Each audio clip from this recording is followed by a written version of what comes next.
Partiamo subito da una verità che pochi ammettono. Non puoi evitare le difficoltà. Il dolore, la perdita, la delusione fanno tutto parte del gioco. Ed in questo la domanda vera è: come reagisci a tutto ciò? Qual è lo stato d'animo che provi di fronte a queste difficoltà? E soprattutto, come reagisci ad esse? Nel mio percorso tra investimenti, trading, sport, gestione aziendale, ho imparato che la resilienza mentale gioca un ruolo cruciale per riuscire a gestire nel migliore dei modi le difficoltà che la vita ci pone davanti, ed è per questo che ho deciso oggi di parlarne. Prima di iniziare però voglio darti il benvenuto. Io sono Silvio e questo è il canale dove racconto il mio percorso di crescita, quello che ho deciso di intraprendere per superare le mie debolezze e per costruire passo dopo passo la versione migliore di me stesso. Il video che stai vedendo oggi fa parte della playlist che ho dedicato agli aspetti psicologici per poter sviluppare una mentalità vincente e affrontare con forza le sfide che ci impediscono di crescere ed affermarci come persone di successo. Ti lascio il link in descrizione qualora volessi darci un'occhiata. Sono sicuro che troverai tanti spunti utili per gestire meglio lo stress della quotidianità e affrontare anche nel migliore dei modi le tue giornate. Bene, però torniamo alla resilienza mentale. Oggi ti parlerò di come la sto allenando per affrontare con lucidità e forza ogni ostacolo che la vita mi mette davanti. Come chiunque ho incontrato fallimenti, delusioni, scelte comunque difficili, e in quei momenti ho capito che la vera forza non sta nel non cadere mai, ma nel decidere ogni volta di rialzarsi con determinazione e possibilmente meglio di prima. La resilienza per me è un allenamento, è come andare in palestra. Non la sviluppi leggendo frasi motivazionali o guardando video emozionanti, la costruisci giorno dopo giorno, mettendoti alla prova, imparando a gestire la pressione, accettando i momenti di stallo senza mollare mai. Non è facile, soprattutto all'inizio, ma è stimolante e con il tempo i risultati si vedono. Ma per chiarire bene il concetto, provo a farlo raccontandoti una storia. Immaginiamo due colleghi, stessa età, stesso lavoro e stessi obiettivi. Li chiamerò Marco e Davide, due nomi che ho inventato adesso sul momento. Entrambi ricevono una grossa batosta. Un progetto importante viene bocciato all'ultimo minuto. Dopo settimane di impegno, Marco si abbatte. Passa giorni a cercare colpe, si chiude, si arrabbia, pensa che non ci sia nulla da fare e che forse questa non sia la strada per lui. Davide invece si prende una giornata per staccare. Poi torna lucido. Analizza cosa è andato storto, chiede informazioni e riorganizza il piano. 2 settimane dopo, non 2 giorni, 2 settimane, ha già una nuova proposta sul tavolo. Questa non è fortuna, non è talento, questa è resilienza. Avrai capito dunque che per me la resilienza è la capacità di riorganizzare positivamente la propria vita dopo un evento stressante. È un muscolo mentale che quindi può essere allenato. Perché la differenza tra chi cade e resta a terra invece chi si rialza più forte sta proprio in quella frazione di secondo in cui scegli di cosa fare con il dolore. Immagina quei pugili che vanno a terra dopo aver preso un duro colpo. Loro hanno 10 secondi per rialzarsi e l'unico pensiero in quel momento è tornare in piedi per combattere e vincere. Qui ci vuole una pausa per forza, perché l'esempio è così calzante che devo prendermi un attimo per farti ragionare su questa cosa. Per rinforzare questo pensiero cade a pennello un aforisma di Darwin. Non è la specie più forte a sopravvivere, né la più intelligente, ma quella più reattiva ai cambiamenti. Ed è qui che voglio arrivare, nel luogo in cui si impara a reagire al cambiamento, senza subirlo. C'è uno studio molto interessante condotto da Amy Warner, una psicologa dello sviluppo dell'Università della California, che nel 1955 iniziò a seguire quasi 700 bambini nati in condizioni difficili, in famiglie problematiche e contesti critici, monitorandoli per ben 40 anni. Sorprendentemente, circa un terzo di questi bambini è cresciuto col tempo diventando un adulto stabile. E sai qual è il tratto distintivo comune a questi bambini? La capacità di dare un segno positivo alle difficoltà, di costruire un senso, di non lasciarsi definire dall'ambiente. A tal proposito, lo studio individua alcuni fattori protettivi fondamentali presenti in questi bambini resilienti. Prima di tutto, avevano un temperamento positivo e autonomo. Erano bambini attivi, curiosi, socialmente competenti fin da piccoli. Dimostravano una maggiore capacità di autoregolazione e comportamento più autonomo rispetto ai coetanei. In secondo luogo, hanno dimostrato di essere capaci di dare un significato all'esperienza. ovvero di attribuire un significato positivo alle difficoltà.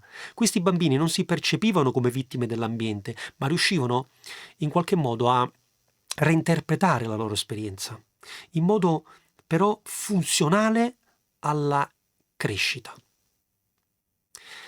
Poi un altro fattore determinante, il terzo, era avere una relazione stabile e significativa con almeno un adulto.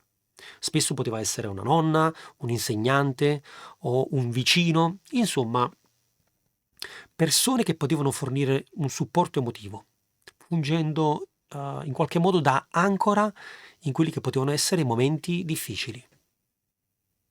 Inoltre, un quarto, hanno mostrato uno sviluppo di competenze cognitive e scolastiche unite a flessibilità cognitiva. Infatti, molti di loro trovavano un senso di autoefficacia attraverso la scuola, lo studio o attività strutturate che valorizzavano le loro capacità e, inoltre, riuscivano ad adattarsi vedendo alternative utili a quello che poteva essere il loro sviluppo. Tutto questo è resilienza. E non è una dote innata, è un insieme di comportamenti, abitudini e prospettive che dal mio punto di vista possono essere coltivate. Io ad esempio faccio così. Dopo ogni giornata complicata mi fermo, rifletto, magari scrivo e mi chiedo cosa posso imparare oggi. E pian piano questo esercizio diventa parte della mia identità. Non reagisco quindi più distinto, rispondo con lucidità. Per esempio, chiudo un trade in perdita? Nessun problema. Mi fermo, valuto le cause ed evito di ripetere lo stesso errore una seconda volta. Traendo quindi un insegnamento utile dalla perdita, che per tale motivo diventa per me, come posso definirlo, il costo di investimento per la lezione appresa. Come avrei capito, essere resilienti non significa non sentire nulla, significa sentire invece tutto, però scegliere comunque di andare avanti. Significa affrontare il dolore senza perdere la speranza. E più alleni questa capacità, più ti rendi conto che non esiste un ostacolo capace di fermarti davvero. Oggi io ti invito a guardarti dentro, a riconoscere quelli che sono i momenti in cui hai saputo rialzarti e a ripartire da lì, perché quella forza tu ce l'hai già, va solo allenata. Non ci credi? A supporto di questo mio esercizio c'è inoltre uno studio pubblicato sul Journal of Psychology and Social Psychology. L'ho detta un po' male, Journal of Personality and Social Psychology, che ha dimostrato che la resilienza si sviluppa attraverso esposizioni controllate allo stress e da riflessioni strutturate sull'esperienza. Questo cosa significa?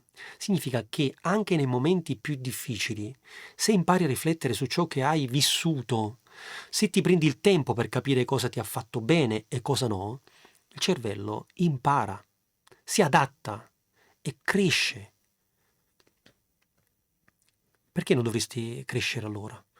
E lasciarti alle spalle quelli che sono episodi che magari ti hanno segnato. Provaci e vedrai che funzionerà. Io ci credo e lo sto facendo. Però prima di salutarti voglio lasciarti con alcune tecniche pratiche, giusto per non parlarti solo di teoria. Sono 3 tecniche che io stesso sto sperimentando e che mi stanno aiutando nei momenti in cui tutto sembra andare storto. Allora, la prima riguarda il cambio di dialogo interno. Che cos'è? La tua voce interiore può essere il tuo peggior nemico o il tuo miglior alleato. Inizia a notare come ti parli. Ok? Quando sbagli, quando c'è qualcosa che non va, cosa ti dici? Sono un disastro o sto imparando? Sai, io ci ho pensato molto a questa cosa. E quando ho iniziato a sostituire il giudizio con la comprensione, allora ho iniziato a vedere i primi risultati. Provaci, provaci e fammi sapere, scrivimelo. Lo sai che ci tengo ad un dialogo, ok? Beh, la seconda invece, la seconda riguarda la creazione di una routine. Ne ho parlato, no? Però questa la potrei chiamare routine di centratura. Come sai, ogni mattina, prima ancora di aprire le email o controllare il telefono, apro un libro. Apro un libro e inizio a leggere. Ma prima di fare questo, mi prendo un momento per me. Respiro, sento di esserci e mi ascolto. Può sembrare una sciocchezza, ma è un rituale potentissimo per ricordarmi che io ci sono e che sono io a guidare la mia giornata, non gli imprevisti. Comunque, se ti interessano le routine, non perderti il mio video che ho intitolato Routine di successo. Te lo lascio in descrizione. Però tornando alle tecniche, l'ultima, la terza è l'allenamento all'imprevisto. Questo è potente, anche difficile. Ti sembra strano, ma io ogni tanto scelgo deliberatamente di fare qualcosa che mi mette in difficoltà, qualche cosa che mi mette a disagio.